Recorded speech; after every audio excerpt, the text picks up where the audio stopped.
হাজি সাহেবের হাতে মুসাফা হলে আল্লাহ জীবনের গুনাহ মাফ করে। এবে আসে কথা কয় না রে, এবে আসে হাজি সাহেব, হাজি সাহেব টাকা খরচ করে কথা বলেন ঠিক কিনা? কথা কন ঠিক কিনা? অন্যান্য দলেরা লাখ লাখ টাকা ফুরাইয়া মঞ্চ করে, তারপরেও 500 টাকা করে দেয়। কথা কয় ঠিক কিনা? আর আমাদের যেটা আদর্শ ইসলামী দল যেটা বলা হয়, এই দল নিজের পকেট থেকে টাকা দিয়ে কিন্তু দল চালানো হয়, অন্য কোন কাজের টাকা দিয়ে দল চালানো হয় না। কথা বলেন ঠিক কিনা? আল্লাহুম্মা সাইয়্যিদিনা মাওলানা মুহাম্মাদ ওয়ালা সবাই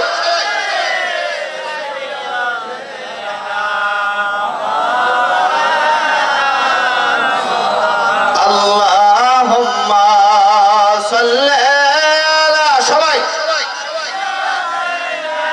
ও মাওলানা মুহাম্মাদ ওয়ালা আলিহি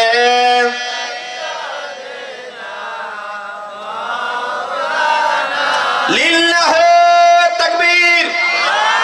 প্রধান বক্তার আগমন, এই লিল্লাহি তাকবীর, এই প্রধান বক্তার আগমন, এই গুনাহগারদের পক্ষ হতে লিল্লাহি তাকবীর।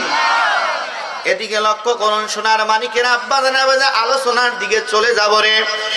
এই মাসা আমি যে আলোচনার দিকে যাচ্ছি ফয়সালা করে দিবে আলেমরা। ফয়সালা করবে কারা? কথা কয় না কারা? আলেমরা ফয়সালা করবে।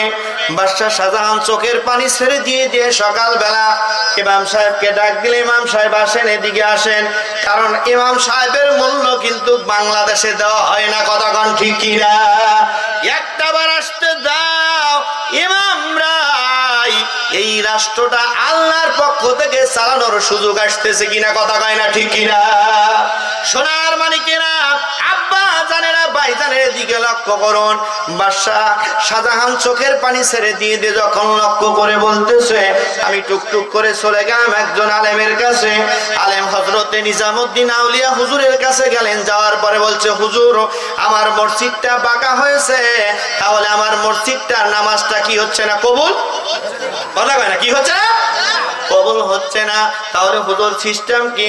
আল্লাহর ওলি নিজামউদ্দিন আউলিয়া বললেন, বাবা এই মসজিদটা সোজা করার ক্ষমতা আমার নাই। একজন ব্যক্তি আছে জঙ্গলের ভিতরে, চোখের পানি ছেড়ে দিয়ে এক নয় দুই নয়, আজকে 12টা বছর ধরে আল্লাহ পাকের রেজাবন্দি হাসিল করার জন্য জঙ্গলের ভিতরে বসে আছে। জোরে বলা যাবে কি একবার মারহাবা? আল্লাহর ওলি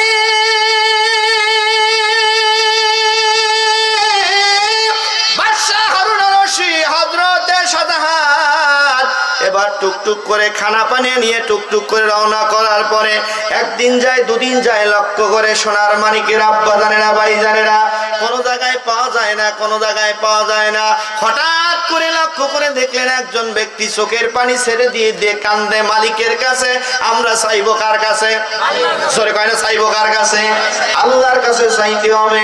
এবার আল্লাহর বান্দা চোখের পানি ছেড়ে দিয়ে কান্নাকাটি আরম্ভ করে দিলেন রে। এই চোখের পানি ছেড়ে দিয়ে কান্নাকাটি আরম্ভ করে দেওয়ার পরে বাদশা শাহজাহান ওনার পিছনে যে দাঁড়ায় গেছে, দাঁড়ানোর পরে বলতেছে, বাবা বাদশা আপনি কি এই দেশের বাদশা? আপনি কি বাদশা শাহজাহান? জোরে বলা যাবে কি একবার মারহাবা? আল্লাহর ওলি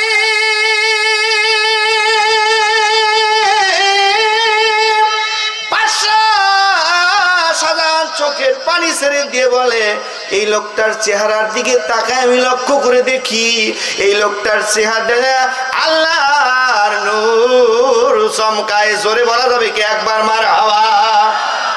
বলছে, বাদশা আমার কাছে আসছো, ঠিক আছে কি ব্যাপার নিয়ে আসছো একটু বলো। বাদশা ডাকতে বলছে যে, আল্লাহর ওলি গো আমার মনে বড় ব্যথা।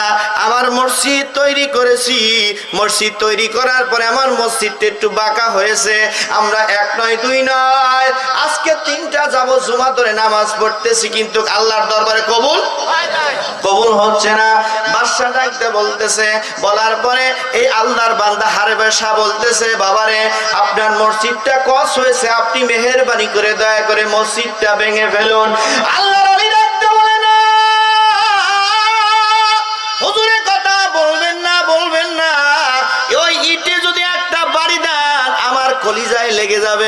না না না হুজুর মেহেরবানি করে দয়া করে কথা বলবেন না, ব্যতিক্রম কোন রাস্তা আছে কিনা মেহেরবানি করে দয়া করে যদি বলতেন। আল্লাহর ওলি ডাকতে বলে বাবারে এই মসজিদটা সোজা করে দিতে পারি, শর্ত একটা। শর্ত কয়টা? জোরে কয়টা? শর্ত কয়টা? শর্ত হলো একটা বাবা, মসজিদের পাশে যদি আমাকে কবর দিয়ে দাও তাহলে আমি তোমার মসজিদকে সোজা করার ব্যবস্থা আল্লাহর কাছে দরখাস্ত দিয়ে দেব। জোরে বলা যাবে কি একবার মারা? মসজিদের ওই পাশে আমায় কবর দিও ভাই, যেন ঘরে থেকে মজে মেরি আজান শুনতে পাই। সবাই মসজিদের ওই পাশে আমায়, সবাই সবাই যেন ঘরে থেকে মজে মেরি আজান শুনতে পাই। মসজিদের ওই পাশে আমায় কবর দিও ভাই। সরে বলি মারহাবা। জাতীয় কবি বলেছিল মসজিদের পাশে আমাকে কবর দিও, তার কবরটা মসজিদের পাশে হয়েছে কিনা? জোরে করা হয়েছে কিনা? মসজিদের পাশে হয়েছে। সোনার মানিকেরা, আব্বা জানেরা, ভাই জানেরা, আল্লাহর মহসিন বান্দা চোখের পানি ছেড়ে দিয়ে কান্দে। আল্লাহ আর ওলি ডাক দিয়ে চিন্তা করতেছে বাবারে মসজিদ সোজা করে দিতে পারি, শর্ত একটাই, ওই মসজিদের পাশেই আমাকে কবর, কথা কয় না, কবর দিতে হবে। এবার বাদশাহ শাহজাহান ডাকতে বলছে মসজিদের পাশে যদি আমাকে কবর দেওয়ার আমি জায়গায় তৈরি করেছি হুজুর, কিন্তু ওই জায়গায় আমার তকদিরে আল্লাহ পাক লেখে নাই আপনাকে ওই জায়গায় কবর দিয়ে দেব। জোরে বলা যাবে কি মারহাবা? আল্লাহর ওলিকে সঙ্গে নিয়ে মসজিদের ভিতরে 2 রাকাত নামাজ পড়লেন। কয় রাকাত? জোরে কয় না, কয় রাকাত? 2 রাকাত নামাজ পড়ার পরে আল্লাহর ওলি হারে বারে চোখের পানি ছেড়ে দিয়ে মালিকের দরবারে 2 কানা হাত তুলে কান্দে। এ নবীর উম্মতেরা রে, অনেকেই মেম্বার চেয়ারম্যানের কাছে যায়, পরামানিকের কাছে যায়, এমনও কিছু পরামানিক আছে টাকা ছাড়া বোঝে না, কথা কয় না রে, ঠিক কিনা? এ কথা বলে ঠিক কিনা? টাকা দিবেন, অন্যায়কে ন্যায় করবে আর ন্যায়কে অন্যায় করবে। আমাদের ওই দিকে এরকম প্রধান আছে, আপনাদের এইদিকে আছে? জোরে কয় না, আছে কি? আছে রে। কিন্তু একটাই কারণ হলো এই দেশটা যদি ইসলামিক রাষ্ট্র করা যায়, এই দেশটার মানুষকে আলেমকে যদি মস্তানে বসানো যায় তাহলে রাষ্ট্রটা ভালো চলবে না খারাপ চলবে? কথা কয় না, ভালো চলবে না খারাপ চলবে? যারা ধীরে করবে তারা ওই দলের লোক। এ নবীর উম্মতেরা রে, তসবিহ টিপা তসবিহ ধরে লা হাওলা ওয়ালা কুওয়াতা ইল্লা বিল্লাহ পড়লে কি কাজ হবে?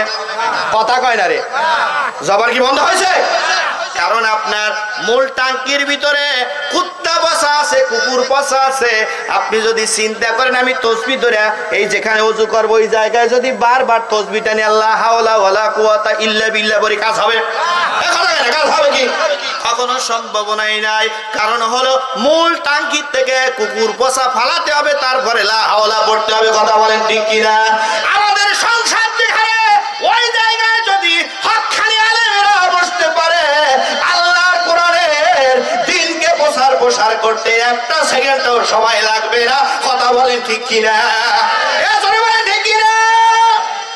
সোনার মানিকেরা, আব্বা জানেরা, ভাই জানেরা, এবার হারে বারে চিন্তা করতেছে কি এদিকে লক্ষ্য করুন, কথা বলবেন না। হারে বারে শাকে সঙ্গে নিয়ে 2টা হাত তুলছে। কার দরবারে? জোরে জোরে বললেন, কার দরবারে? আল্লাহর দরবারে। আমরা পরামানিকের কাছে যাই, কই পরামানিক সাহেব এই যে 5000 টাকা রইলো, আমি বিচার অমকের মুরগি মারছি, বিচারটা যেন আমার দিকে না আসে, অমকের দিকে যায়। কথা কয় না ঠিক কিনা? ও পহটে এরকম টাকাটা থুয়ে বললো ঠিক আছে, তোর কোনো চিন্তাই, কথা কান চিন্তাই নাই। এই বেঈমান কি করবে? যাওয়ার পরে আপনি দেখবেন কি করবে, বিচারটা ঘোরায় দিবে। আর যদি একটা বার কোরআনের শাসন চালু হয়ে যায়, এটা করা কোন কর্মেই কাজ হবে, কাজ হবে না। এদিকে লক্ষ্য করুন সোনার মানিকেরা, আব্বা জানেরা, ভাই জানেরা, এবার সুন্দর করে কি করলেন, এবার আল্লাহর ওলি হারে বারে দুইটা হাত কার দরবারে তুললেন? আল্লাহ পাকের দরবারে তুললেন। তোলার পরে আল্লাহর ওলি বললেন, ইন্না সালাতি ওয়া নুসুকি ওয়া মাহিয়া ওয়া মামাতিহি লিল্লাহি রাব্বিল আলামিন।